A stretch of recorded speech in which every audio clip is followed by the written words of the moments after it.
Captain Veleth stared at the broken engine displays with growing dread. The massive colony ship Gentle Current floated dead in space, her engines cold and silent. 50,000 Zephyrian civilians filled the passenger decks below, all of them, counting on him to get them safely to their new homeworld. But that wasn't going to happen now.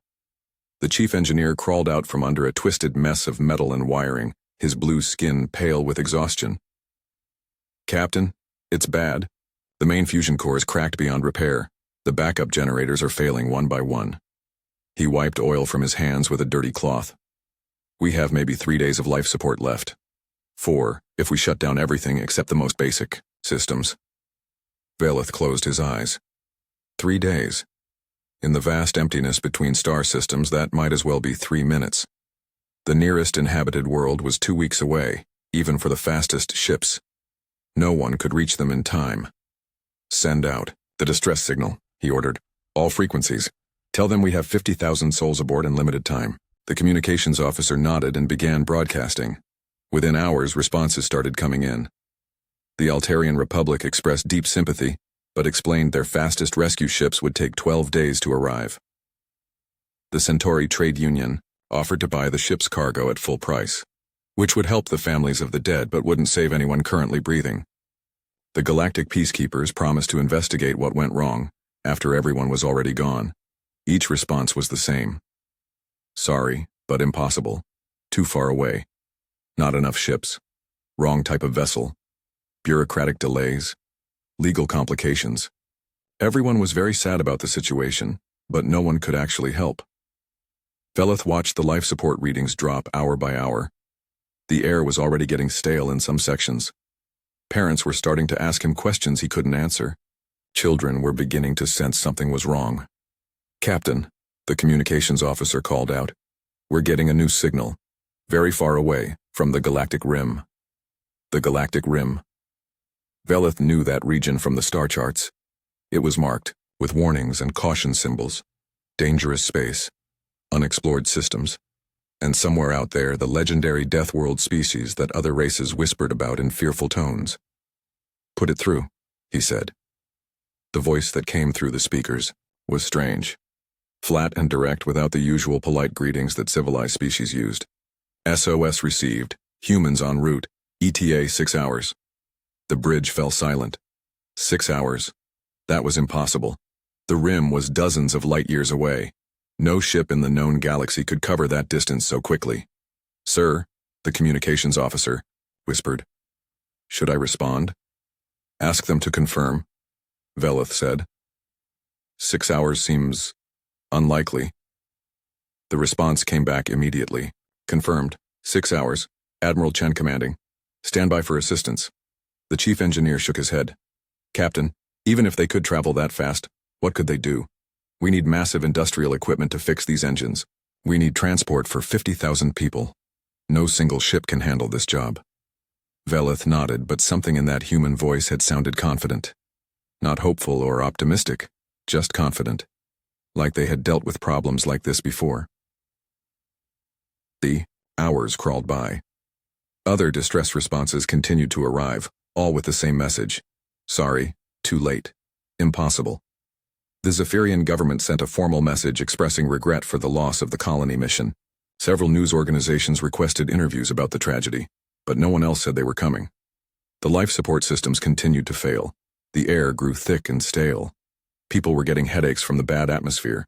The medical staff reported that the elderly and sick were starting to suffer more seriously. 5 hours since the human transmission, the communications officer reported. "Any sign of them?" Veleth asked. "Nothing on sensors, sir." 4 hours. Still nothing. 3 hours. The bridge crew was starting to look at each other with doubt. Maybe they had imagined the transmission. Maybe it was some kind of cruel joke. Maybe the humans had realized it was impossible and given up without bothering to tell them. 2 hours. Veleth was preparing to make an announcement to the passengers. He would have to tell them that no help was coming, that they should spend their remaining time saying goodbye to their families, that he was sorry he had failed them. "Warning. Hour, Captain," the sensor officer suddenly called out. "I'm detecting something. Multiple hyperspace signatures inbound. Very large signatures." "How many?" Veleth asked. The sensor officer stared at his displays in disbelief. Sir, I count at least 200 ships. 200? Velith couldn't believe it. Are you sure? The signatures are massive, sir, much larger than our colony ship, and they're moving incredibly fast. Through the bridge windows, space began to shimmer and twist. Hyperspace portals were opening all around them, dozens at first, then hundreds. The very fabric of space seemed to tear apart as something enormous forced its way through. What emerged was beyond anything Velith had ever seen. Ships, hundreds and hundreds of ships. But these weren't the elegant, peaceful vessels of civilized space. These were weapons. Pure, brutal weapons designed for only one purpose: destruction. Massive dreadnoughts longer than city blocks, their hulls covered in weapon turrets. Sleek, destroyers that moved like predators through space. Enormous carriers that immediately began launching swarms of smaller fighter craft. Support vessels that looked like floating factories of death. The human fleet deployed around the gentle current, with military precision. Every movement was calculated and purposeful. Within minutes they had formed a perfect protective formation, with the colony ships safe in the center. Velith's tactical officer was making small whimpering sounds as he stared at the sensor readings. Captain, he whispered. The firepower, out there, they could destroy entire worlds. Open a channel, Velith managed to say. A face appeared on the main screen. Human, clearly, but unlike any being Velith had expected. The woman was middle-aged, with short gray hair and a face marked by old scars. Her eyes were sharp and cold, the eyes of someone who had seen too many battles. When she spoke, her voice carried absolute authority. Zephyrian vessel, this is Admiral Sarah Chen of the Terran Expeditionary Fleet. We are here to assist with your emergency. Stand by for rescue operations to begin immediately. Velith found his voice. Admiral Chen, we are grateful for your response, but our situation may be more complex than you realize. We need extensive repairs and transport for 50,000 civilians. The human admiral smiled, but it wasn't a warm expression. Captain, we didn't come this far to fail. Your people will be safe. That's a promise. As if to prove her point, the space around the colony ship suddenly filled with activity. Massive engineering vessels moved into position. Transport ships prepared to dock. Medical frigates stood ready to receive casualties. The humans had brought everything they needed, and much, much more. Velith realized with growing amazement and terror that when humans received a distress call, they didn't send help. They sent an army. Admiral Sarah Chen stood on the bridge of her flagship, the dreadnought Iron Will, watching the Zephyrian colony ship through the main viewport. The alien vessel was huge by civilian standards, but it looked small and fragile surrounded by her fleet. Status report, she ordered. Commander Torres, her second-in-command, consulted his tablet. All ships are in position, Admiral. Engineering teams are ready to deploy. Medical ships are standing by. Transport vessels are prepared for emergency evacuation if needed. Chen nodded. This was exactly the kind of situation that made her proud. To serve in the Terran fleet. Somewhere out in the dark, people were dying and humans had the power to save them. It was that simple. Sir, the communications officer called out, the Zephyrian captain is requesting a direct channel. Put him through. Captain Velith's blue face appeared on the screen, his large eyes wide with something that looked like fear. Admiral Chen, I must ask, why did you bring so many ships? Surely this is more than necessary for a rescue operation. Chen almost smiled. It was always the same question from other species. They couldn't understand why humans did anything the way they did. Captain, she said, in human space, we have a simple rule. When someone calls for help, they get everything we have. Every ship, every soldier, every resource. Because today it's you who needs saving. Tomorrow it might be us. The alien captain looked confused. But the expense, the logistics, surely a single rescue ship would have been sufficient. This time Chen did smile, but it wasn't a pleasant expression. Captain, let me tell you something about humans. We don't know how to do things halfway. When we fight to win completely. When we build to last forever. And when we rescue people, we make sure that nothing in the universe can stop us from bringing them home safely. She gestured to the fleet surrounding them. Every one of these ships volunteered for this mission. Do you know why? Because every human crew out here has been in trouble before. We've all needed help. And we've all been saved by other humans who risked everything to reach us. The Zephyrian captain was quiet for a moment. Your species is unusual. Yes, Chen agreed. We are. She turned to her crew. Begin rescue operations. I want engineering teams on that ship in 5 minutes. Medical teams ready to receive casualties. Transport ships prepared for full evacuation. Admiral, Commander Torres said quietly. Our long-range sensors are detecting something else. Large fleet signatures moving toward this system. Still several hours out. Chen's expression hardened. Identification? Krolex raiders, sir. At least 200 ships. The bridge fell silent. Everyone knew about the Krolex. They were the galaxy's most feared pirates, specialists in capturing disabled ships and selling their crews into slavery. A broken-down colony ship full of civilians would be a perfect target for them. Well, Chen said calmly, that explains why no one else was willing to help our Zephyrian friends. The other civilized races probably detected the Krolex fleet and decided this system was too dangerous. She walked to the tactical display, studying the enemy fleet's projected course. How long until they arrive? 4 hours, sir. Perfect. That gives us time to complete the rescue and prepare for visitors. Commander Torres looked concerned. Admiral, the Krolex fleet is massive. Even for us, this will be a serious fight. Chen turned to face her crew. Every face on the bridge was focused on her, waiting for orders. These were veteran soldiers, people who had fought in a dozen wars across human space. They had seen the worst the galaxy could offer. Listen up, she said. We came here to save 50,000 innocent people. Now it turns out some pirates think they can interfere with our mission. Does anyone have a problem with that? The response was immediate and unanimous. No, sir. Good. Because I want to make something very clear to the Krolex and anyone else who might be watching. When humans respond to a distress call, we don't negotiate, we don't compromise, we don't leave anyone behind, and we certainly don't let pirates steal the people we came to save. She activated the fleet-wide communications system. All ships, this is Admiral Chen. We have incoming hostiles, ETA 4 hours. Use the time to complete rescue operations and prepare for combat. Rules of engagement are simple. Any ship that interferes with our mission gets destroyed. No exceptions. No survivors. The responses came back from every ship in the fleet. Understood, sir. Copy that, Admiral. Ready to fight, sir. Chen walked back to the viewport, watching as human engineering teams in heavy-powered armor began swarming over the Zephyrian ship. They moved with the efficiency of people who had done this 1,000 times before. Cutting tools that could slice through asteroid rock made short work of damaged hull plating. Welders that could fuse starship armor sealed breaches in minutes. Sir, the communications officer called out. Captain Veleth is asking to speak with you again. Put him through. The Zephyrian appeared on screen again, his expression even more worried than before. Admiral, my sensors show your people are working very quickly, but they seem to be heavily armed for a rescue mission. Chen looked at the tactical display showing her engineering teams. Each human wore powered armor that could survive in hard vacuum and protect against small arms fire. Each carried tools that could double as weapons if needed. Each was a trained soldier first and a technician second. Captain, she said, human engineers work in dangerous places. Hostile environments, combat zones, areas where other species can't or won't go. We learned long ago that the best way to complete a mission is to be prepared for anything.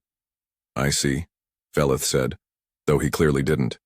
Admiral, there is something else. My long-range sensors have detected a large fleet approaching this system. Pirates, I believe. Chen's expression didn't change. We're aware of them. Shouldn't we try to avoid them? Perhaps complete the repairs quickly and leave before they arrive? No. Chen said simply. No. Captain, those pirates have been following your ship, waiting for you to become completely helpless before moving in. They plan to capture your people and sell them as slaves. Now they're going to discover that their prey is protected by humans. She leaned closer to the camera. And I want to make sure they understand what that means. The Zephyrian captain looked terrified. Admiral, surely there must be some way to avoid violence. Chen's smile was cold as deep space. Captain, there is something you need to understand about humans. We are a species that evolved on a world where everything was trying to kill us. We learned to fight or die. We learned that the best defense is overwhelming offense. We learned that when someone threatens innocent people, you don't negotiate with them. She gestured to the fleet around them. These ships and crews have been waiting their entire lives for a chance to protect people who can't protect themselves.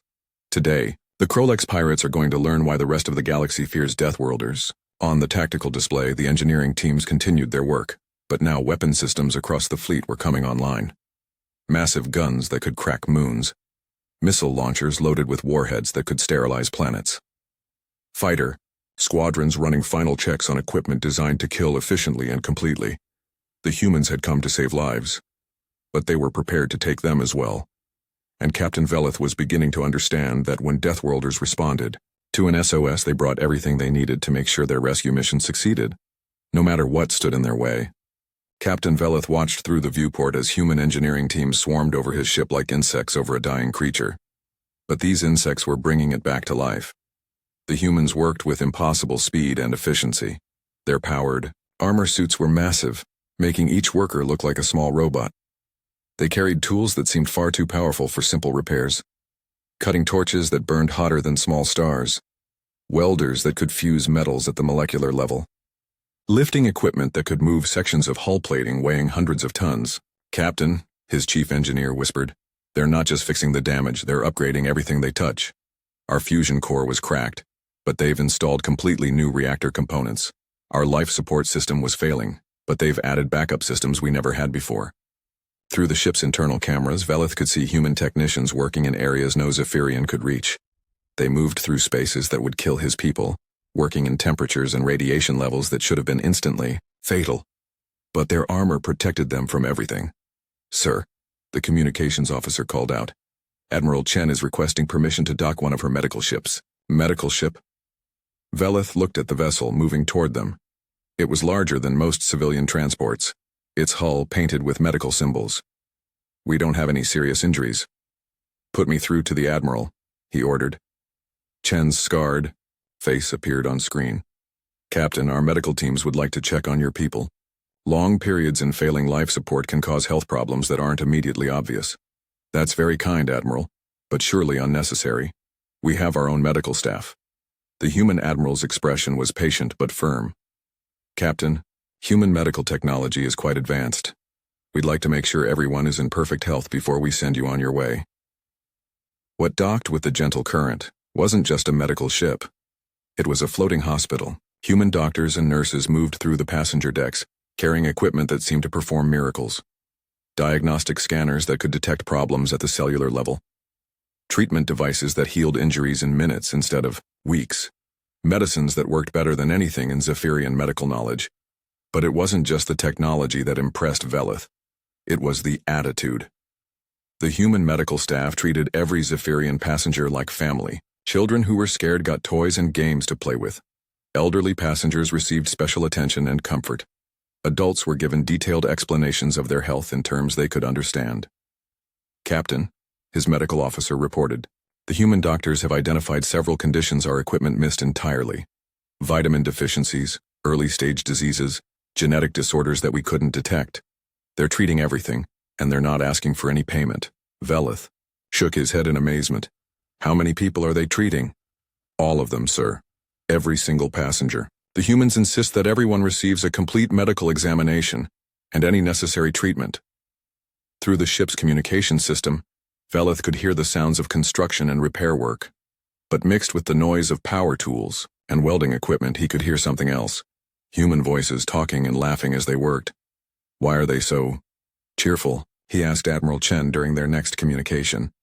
The human leader smiled, and for the first time it looked genuine instead of threatening. "Captain, this is what we do. This is what we're good at.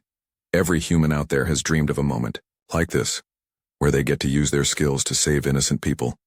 They're having the time of their lives." As if to prove her point, the sound of singing echoed through the ship's corridors. Human work songs, voices harmonizing as teams coordinated their efforts. The words were in their own language, but the melody was uplifting and energetic. "They're singing," Velith said in disbelief. "Of course they are," Chen replied. "Humans sing when they're happy, and saving 50,000 lives makes us very happy. But the humans weren't just fixing the ship, they were preparing for war. Supply vessels moved into position, transferring massive quantities of food, water, spare parts, and equipment to the colony ship, enough supplies for months of travel, stored in specially installed cargo holds that were larger than the ship's original storage capacity. "Captain," his supply officer reported, "they've given us enough provisions for a year. Our water recycling system has been completely rebuilt. Our food processing equipment has been upgraded with technology I don't recognize, and they've installed what they call emergency supplies in sealed compartments throughout the ship. Emergency supplies? I'm not entirely sure, sir. The human technical manuals mention items like emergency weapons, combat rations, and survival gear. They say it's standard equipment for all civilian vessels in human space. Velith was beginning to understand that human space was a very different place than the civilized galaxy he knew. Combat vessels moved into formation around the colony ship, not just protecting it, but using it as the center of a defensive formation that would make it impossible for any enemy to approach. The gentle current was surrounded by layers of destroyers, cruisers, and dreadnoughts, each layer capable of destroying entire fleets. Admiral, Velith said during their next conversation, this level of protection seems excessive. Chen's expression hardened again. Captain, in 2 hours, this system will be invaded by the largest pirate fleet in this sector. They're coming here to capture your people and sell them as slaves. Do you think our response is excessive? No. Of course not. But surely we could simply leave the system before they arrive. We could, Chen agreed. But then they would follow you. They would wait for another opportunity. They would eventually succeed in capturing some other helpless ship full of innocent people. She leaned closer to the camera. Captain, humans have a saying. Evil succeeds when good people do nothing. Today we are going to do something. The preparations continued with frightening efficiency. Weapon systems that had been powered down came online, their energy signatures visible on every sensor in the system. Fighter squadrons launched and began patrol routes, their small craft, moving in formations that spoke of endless practice and perfect coordination. Missile launchers loaded warheads that could crack asteroids. Plasma cannons calibrated to burn through the heaviest armor. Railguns that could accelerate projectiles to significant fractions of light speed. Every weapon was tested, calibrated, and prepared for immediate use. Sir, the tactical officer whispered, the firepower around us could destroy entire star systems, but the most frightening thing wasn't the weapons. It was the calm professionalism of the humans using them. Every order was acknowledged immediately. Every system performed perfectly. Every crew member knew exactly what to do and when to do it. This wasn't a desperate rescue mission for them. It was just another day at work. Admiral Chen, Velith asked during their final communication before the battle, how many rescue operations like this have you conducted? The human admiral thought, for a moment. Personally, this is my 37th major rescue mission. The Terran fleet conducts approximately 200 similar operations each year. 200? The galaxy is a dangerous place, Captain. Ships break down. Colonies get attacked. Natural disasters happen. People get in trouble. And when they do, they call for human help. But why? Why do you do this? Chen was quiet for a long moment. Because we can. Because we have the ships and the weapons and the technology to make a difference. Because every person we save might go on to save others. Because... She paused, searching for the right words. Because a long time ago, when humanity was young, and weak and trapped on a single world, we learned that we could only survive by helping each other. That lesson stayed with us as we grew strong and spread across the stars. She smiled that cold, dangerous smile again. And because anyone who threatens innocent people is going to learn what happens when they anger Deathworlders. The Krolex fleet would arrive soon, and when they did, they would discover that their prey was protected by the most dangerous species the galaxy had ever produced. Humans didn't just respond to distress calls, they responded with overwhelming force. The Krolex fleet dropped out of hyperspace like a plague of metal insects, their ships spreading across the system in a formation designed to trap and destroy any prey that might try to escape. 200 vessels of varying sizes, all armed, all crewed by the galaxy's most ruthless pirates. Fleet Commander Thax stood on the bridge of his flagship Blood Prophet, studying the sensor readings with satisfaction. The Zephyrian colony ship was exactly where his scouts had reported it would be, dead in space and helpless. 50,000 civilians meant 50,000 slaves to sell in the Outer Rim markets. This would be the most profitable raid of his career. Commander, his sensor operator called out. I'm detecting other ships in the system, many other ships. Thax frowned. Other scavengers trying to steal his prize? Details. Sir, I count approximately 300 vessels. They appear to be military grade. Military? Thax laughed. Impossible. No civilized government has the courage to send warships this far from their core systems. Show me. The main display activated, showing the tactical situation in the system. Thax's laughter died in his throat. The Zephyrian colony ship sat in the center of what could only be described as a fortress. Layer after layer of warships surrounded it in perfect defensive formations. Massive dreadnoughts with weapon arrays that could level cities. Sleek destroyers that moved like hunters through the void, carriers launching swarms of fighter craft. Support vessels that bristled with defensive systems. What species builds ships like that? His tactical officer whispered. Before Thax could answer, every communications system on his ship activated at once. A voice spoke in perfect Krolex, though the accent was strange and flat. Krolex vessels, this is Admiral Sarah Chen of the Terran Expeditionary Fleet. You are interfering with a humanitarian rescue operation. Withdraw from this system immediately, or you will be destroyed. You have 60 seconds to comply. Terran, human, Deathworlders. Thax felt cold fear creep up his spine. Every pirate in the galaxy had heard stories about humans. How they fought like demons when cornered. How they never surrendered, never retreated, never showed mercy to those who threatened innocence. How they turned entire systems into graveyards when their fury was aroused. But they were just stories, weren't they? Commander, his communications officer said nervously. Should we respond? Thax looked at the tactical display again. 200 Krolex ships against 300 human vessels. The numbers weren't impossible. His crews were experienced fighters, veterans of 1,000 raids. His ships were well-armed and battle-tested, and humans were just another alien species. They bled and died like everyone else. Open a channel, he ordered. Admiral Chen's face appeared on his screen, scarred, weathered, with eyes like chips of ice. This was a human who had seen too many battles and won them all. Admiral, Thax said in his most reasonable tone, surely we can come to some arrangement. The galaxy is vast. There are plenty of opportunities for both our fleets to profit. The human's expression didn't change. Commander, you have 30 seconds to begin withdrawing from this system. This is your final warning. Thax felt his anger rising. No alien spoke to the Krolex fleet commander like that. Human, you are outnumbered and far from your territory. Be reasonable. We claim the colony ship by right of salvage. Take your fleet and leave, and we will pretend this meeting never happened. Admiral Chen smiled, but there was no warmth in it, only the cold promise of death. Commander, you have made a serious mistake. You have threatened innocent people under the protection of the Terran fleet. That makes you our enemy. She leaned closer to the camera. And humans are very good at killing their enemies. The transmission cut off. Sir, the tactical officer called out.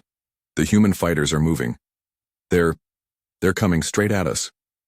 Thax looked at the display and felt his blood turn to ice. The human fighter squadrons weren't deploying in the careful defensive formations used by civilized militaries.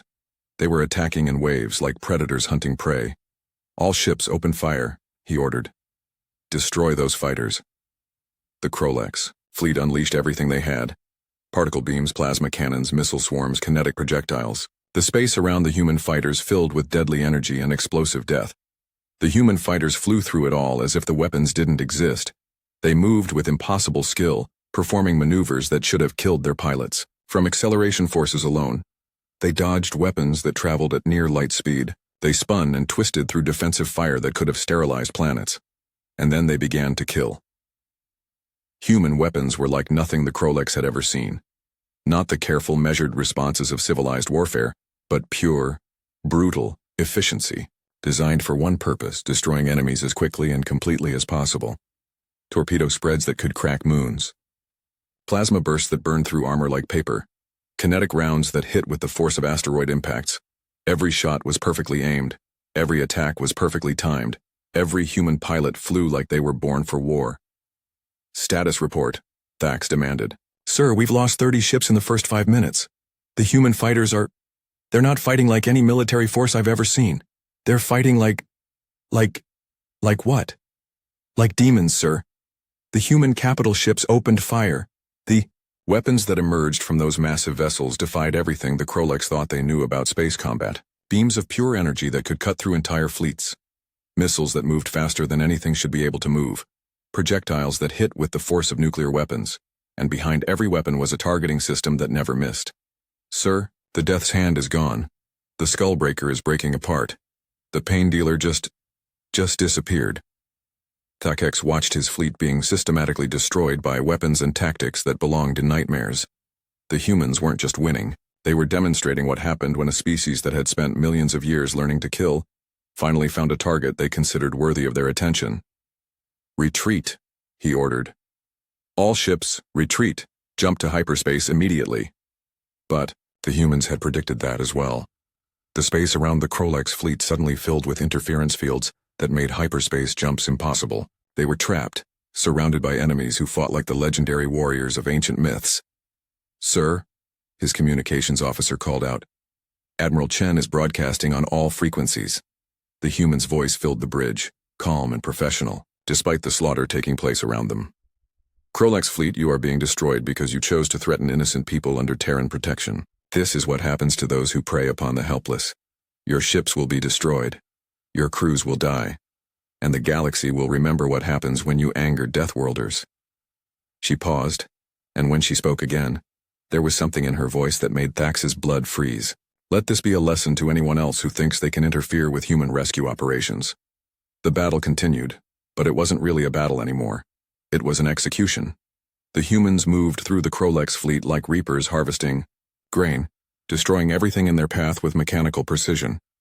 Thax watched ship after ship disappear from his tactical display, crews he had known for years, pirates who had survived dozens of battles, all of them dying because they had made the mistake of threatening people the humans cared about. "Sir," his tactical officer whispered, "we're the only ship left." Through his viewport, Thax could see human fighters circling his flagship like vultures around a dying animal, waiting for the order to finish what they had started. Admiral Chen's face appeared on his screen one final time. "Commander Thax," she said, "you have a choice. Surrender immediately and spend the rest of your life in a Terran prison camp, or die with your ship. Choose quickly." Thax looked around his bridge at the faces of his surviving crew. Terror and defeat were written in every expression. They had come hunting easy prey and found apex predators instead. He thought about the stories other pirates told about humans, how they never forgot an enemy, how they hunted down anyone who threatened innocence, how they turned entire regions of space into no-go zones for anyone who crossed them. The stories were true, all of them. We surrender," he whispered. The last thing he saw before human boarding teams took his ship was the Zephyrian colony vessel, safe and protected in the center of the human fleet. 50,000 innocents who would live because Deathworlders had answered their call for help and brought the fury of an entire species to protect them. The aftermath of the battle was more terrifying than the battle itself. Captain Velith watched through his ship's cameras as human cleanup crews moved through the debris field that had once been the Krolex fleet. 200 pirate ships reduced to scrap metal and floating corpses in less than an hour. The humans worked with the same calm efficiency they had shown during the rescue operation, collecting prisoners, salvaging useful materials, and documenting everything for their records. "Captain," his tactical officer whispered, "the human casualty reports are coming in." "How many did they lose?" "None, sir. 0 casualties. They destroyed an entire pirate fleet without losing a single ship or crew member."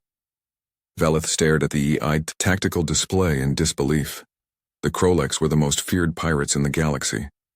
Their fleet had terrorized this sector for decades, and the humans had swept them aside like insects. "Sir," the communications officer called out, "Admiral Chen is requesting a final meeting." The human admiral appeared on his screen, looking exactly the same as she had hours earlier. No sign of stress, no indication that she had just overseen the complete destruction of 200 enemy vessels. To her, this had apparently been routine. "Captain Velith," she said, "your repairs are complete and your people are safe. We'll escort you to the edge of the system, then you can continue to your destination." "Admiral," Velith managed to say, "what you did here, that was incredible. The Krolex fleet has been terrorizing civilian shipping for years. How did you destroy them so easily?" Chen's expression was matter of fact. "Captain, those pirates made a fundamental error in judgment. They assumed that because other species wouldn't fight them, humans wouldn't either. They were wrong." She gestured to the debris field floating around them. "This is what happens when predators meet apex predators. But the tactics you used, the weapons, the coordination, I've never seen anything like it." The Admiral smiled that cold smile again. Captain, humans have been perfecting the art of warfare for our entire history. We've fought each other, our environment, hostile alien, species, and anyone else who threatened what we care about. This is what we do. This is what we're good at. She leaned back in her chair. The Kroleks made the mistake of thinking that because we came to rescue civilians, we were soft. They confused compassion with weakness. That's a mistake many species make about humans. Through the ship's internal communications, Velith could hear human work crews finishing their final tasks. Their voices were still cheerful, still upbeat. They had just participated in a massacre, and they were singing songs. "Admiral," he said hesitantly, "your people seem happy about what happened here." "Of course they are," Chen replied. "We just saved 50,000 innocent lives and eliminated a threat that has been preying on helpless civilians for years. This is exactly the kind of mission every human dreams of." "But the violence," Chen's expression hardened. "Captain, let me tell you something about human nature. We are capable of incredible gentleness and compassion. We will risk everything to save strangers. We will share our resources with those in need. We will protect the weak and defend the innocent." She paused, her eyes growing cold. "But we are also capable of incredible violence when that compassion is threatened. The same instincts that make us willing to die for others also make us willing to kill for them. The Kroleks chose to threaten people under our protection. They learned what happens when you make that choice." A new voice interrupted their conversation. "Admiral, this is Captain Rodriguez of the Vengeance. We've finished processing the Kroleks prisoners. What are your orders?" "How many survivors?" Chen asked. "Approximately 3,000, sir. The rest chose to fight to the death rather than surrender." Chen nodded as if she had expected this. "Transport them to the nearest Galactic Peacekeepers station. Full documentation of their crimes should be included in the transfer." "Understood, sir." "Should we mention the circumstances of their capture?" "Of course. Let everyone know that the Kroleks fleet was destroyed while attempting to interfere with a Terran rescue operation." Captain Velith realized what the humans were doing. They weren't just eliminating a pirate threat. They were sending a message to the entire galaxy. "Admiral," he said, "you want everyone to know what happened here?" "Absolutely," Chen confirmed. "Every pirate, every slaver, every predator who preys on innocent people needs to understand that threatening civilians under Terran protection has consequences." She stood up from her command chair. "Captain, your people will reach their new home safely. They'll establish their colony, raise their children, and build good lives. And they'll be able to do that because today the galaxy learned that humans will cross any distance and fight any enemy to protect those who cannot protect themselves." The human fleet began to disperse, ships jumping to hyperspace in small groups. But before they left, each vessel sent a final message to the colony ship. Messages of congratulation, wishes for good luck, hopes for prosperity on their new world. "Sir," his communications officer reported, "we're receiving thousands of personal messages from individual human crew members. They're all addressed to specific passengers on our ship." "Specific passengers?" "The children, sir. It seems every human who participated in the rescue operation wanted to send a personal message to our young people. Toys, games, educational materials, stories about human culture. They want our children to remember this day." Velith was amazed. These warriors who had just destroyed an entire fleet were sending toys to alien children. Admiral Chen's flagship was the last to leave. Her final transmission was brief and direct. "Captain Velith, safe travels. If you or your people ever need help again, just call. Humans will come." The massive dreadnought vanished into hyperspace, leaving the gentle current alone in the debris field that had once been the Kroleks fleet. "Captain," his navigation officer called out, "we're receiving course corrections from the Galactic Navigation Authority. It seems this system has been redesignated." "Redesignated how?" "It's now listed as a Terran protected zone, sir. Any vessel entering this system without authorization will be subject to immediate intervention by the Terran fleet." Velith understood. The humans had claimed this entire system as their territory, not for resources or strategic value, but simply because it was where they had chosen to protect innocent people. As the colony ship began its journey to its new home, Velith thought about everything he had witnessed. The overwhelming response to a simple distress call, the casual display of military power that could have conquered star systems, the cheerful professionalism with which humans had both saved lives and ended them. Most of all, he thought about Admiral Chen's words. Humans would cross any distance and fight any enemy to protect those who could not protect themselves. The news of the battle spread across the galaxy within days. The complete destruction of the Kroleks fleet by a Terran, Rescue mission became the stuff of legend. Other pirate groups suddenly found themselves facing a galaxy where their usual prey might be protected by the most dangerous species ever discovered. Distress calls began to change. Instead of broadcasting general requests for help, ships in trouble began to specifically request human assistance. Because everyone now understood that when humans responded to an SOS, they brought everything they needed to make sure their rescue mission succeeded, no matter what stood in their way. The galaxy had learned what it meant to anger Deathworlders, and more importantly, it had learned what it meant to be protected by them. In the end, that was the most terrifying lesson of all. Not that humans were capable of such violence, but that they were willing to use it in defense of complete strangers. The Zephyrians reached their new home 3 weeks later, safe and healthy, carrying with them the story of the day humans came to their rescue. And throughout the galaxy, every predator who preyed upon the innocent began to look over their shoulder, wondering if their next victim might be under the protection of the species that had once answered a distress call with total destruction fleet. The age of easy prey was over. The age of human protection had begun.